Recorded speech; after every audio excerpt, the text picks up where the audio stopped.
name is Quincy Kindle, and for my auto ethnography I decided to study art, specifically my little brother and an art group that he is a part of. Growing up, my religious background is obviously very similar to my little brother's because we were raised in the same household. Growing up, we had a very, very strict religious influence in our life, I guess you could say. We were both born and raised in the Mormon church. It was something that, in a way, we built our whole lives off of. So all of our friends were church friends. All the people we knew were from church. We had very strict standards and morals and guidelines as to who we should be as people. And around the age of 10, my parents got a divorce and my mom actually ended up leaving the church. When my mom left the church, we were at her house for 1 week and we were at my dad's house for another, week on, week off. So 1 week we would be going to church, living even more strict than we did growing up, because my dad felt that, oh, now that your mom's out of the church and you're living that for half of your life, we need to enforce these rules even more, we need to enforce these guidelines even more. And because of this, the relationship and environment at my dad's house started to get toxic, not only with my dad and my dad and his new wife, but also with my personal experience in the church.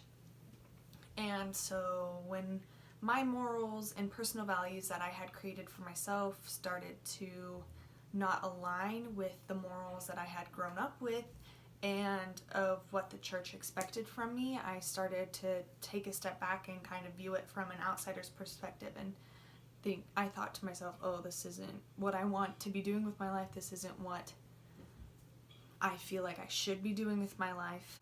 A lot of what I was taught growing up, what that specific religion preached, was not something that I believed in anymore.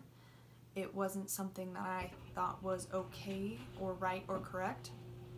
My sophomore year of high school, I actually was kicked out of my dad's house because the relationship with him and my stepmom it was so toxic between us, and I wasn't going to seminary regularly and they didn't like that, and they kind of gave me an ultimatum and ended up kicking me out. So sophomore year I left my dad's house and I left the church altogether, and it has been a very weird transition from going from someone I thought I knew who I was to a completely different person.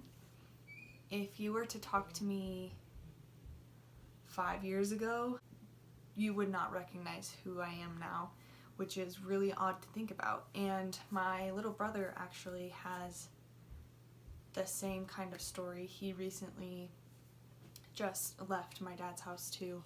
He left the church as well, and he's a year younger than me, so I'm 18 now and he's 17, and so he got out of it kind of later than I did, but has felt that way for a really, really long time.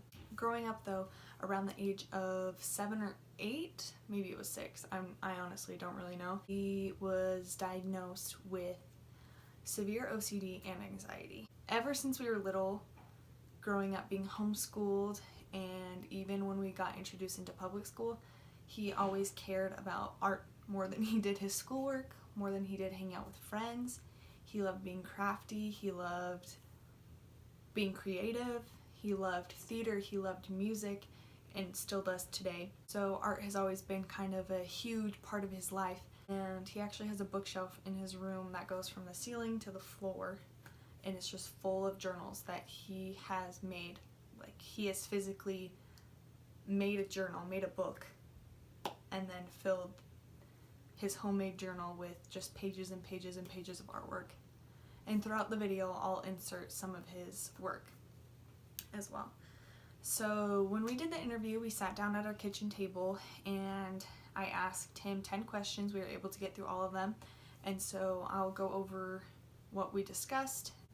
So the first question I asked him was, how has art influenced your life?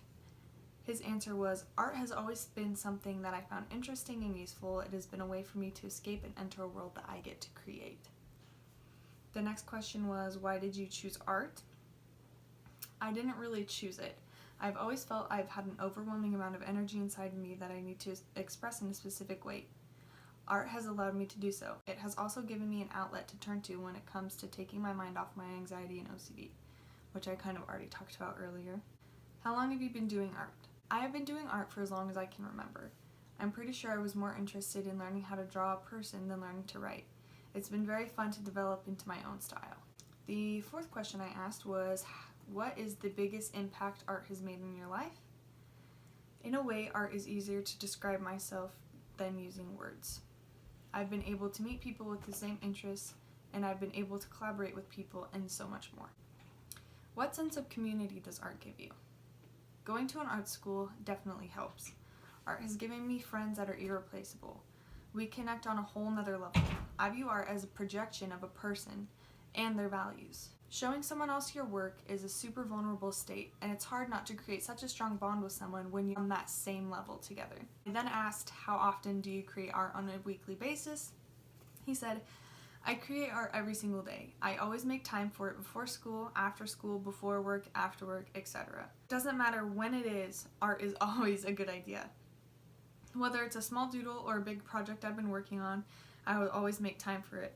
I use art as a stress reliever and to take my mind off things, so in a way, it's a form of meditation almost. It's very important for me to make time for art so I don't get too overwhelmed or stressed. It has almost become a ritual for me. Next question I asked was, what is your favorite art to create? He said, I often draw or paint, but I also enjoy playing my ukulele and writing songs, which I also consider to be art. It just depends on what I have time for. I would much rather spend my time creating things for people than doing schoolwork. Oftentimes, people enjoy the art I create, and I have a good time creating it for them, so why not do it more? The next question I asked was, how is art group different than doing art on your own? He said, group art and individual art are similar, but so different.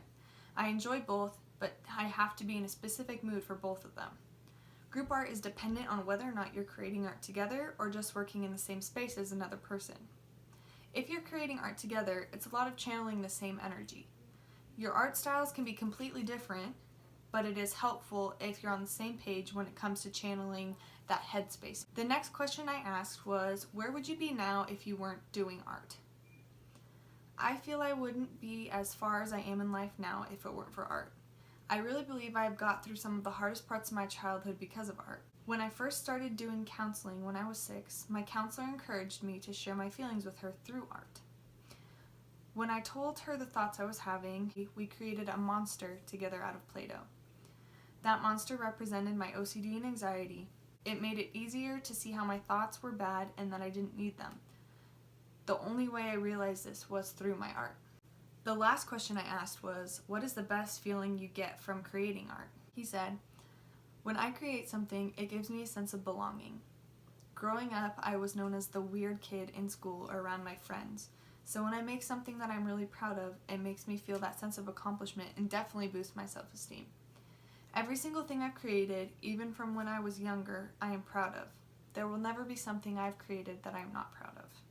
So actually the following day I was able to do my observation, and it was really helpful to do my interview and observation so close together because it kind of helped connect those ideas that we had been talking about in the interview. So my little brother actually has a group of friends that he gets together with, and they all do art. They usually meet on a weekly basis, usually on a weekend, so that way if they have work or school or whatever, homework, it all lines up. The group consists of 5 people, including him, and the other 4 are friends that he's just made at his school. This observation was made on Sunday, October 30th. His friends came over around 12 in the afternoon, and my little brother has never been one to been organized or clean or anything like that, but he really makes an effort to make sure the house looks nice for his friends to come over. This is something that he really cares a lot about. The first thing they do when they get together is share with one another their idea or their vision for the art they want to create that week. They each go around one by one in a circle sharing ideas, and they would comment things that they might add or give praise, constructive criticism, whatever it might be. They just kind of comment on each other's ideas for that week. After they're done going around one by one in the circle sharing their ideas, they go ahead and get started on creating their art. My mom actually lets them use a garage. They just put a giant tarp down in it, and they just sit in a circle and they get started on their piece. They each bring little snacks to eat. It's very cute. They'll just kind of snack as they're working, and usually one of them will have a speaker out there that they're like listening to music to kind of help them get in that relaxed headspace, and they really just zone in on what they're doing. It was really cool to watch them kind of feed off of each other's energy and also be so in tune with themselves at the same time. They sat together and did art for a good 2.5 hours, almost nonstop. Of course, they stopped for little snack breaks or bathroom breaks, but really it was almost a continuous process. At the end of their session, they each went around and restated their vision, like they did at the beginning. They kind of just restated what they wanted to create, and then they shared what went well and what they changed if they did change anything, and then they revealed their piece, and they each went around and just complimented each other. It was really cool, and it was such a positive energy, and it was very uplifting to just even be in the room. Like, I didn't create anything, I didn't comment on anything, but it was really cool to feel that sense of belonging and community they've created for themselves. And after that, they just all went home after they had all been done sharing. So that kind of wraps up my autoethnography. Not every person you run into would say art is considered a religion, but I personally believe that a religion can be whatever you want it to be. People oftentimes join a religion or use religion for that sense of belonging, for that sense of community, for that sense of purpose, and that is what art has given to my little brother and that little group of friends that he has. And it has really meant something to him and will always mean something to him for the rest of his life. It's something he enjoys doing. It's something that makes him happy. It's uplifting. It's positive.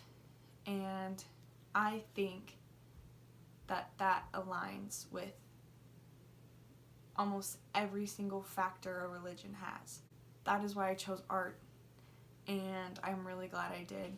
It was a really positive experience. It was really fun, and yeah, I hope you enjoyed.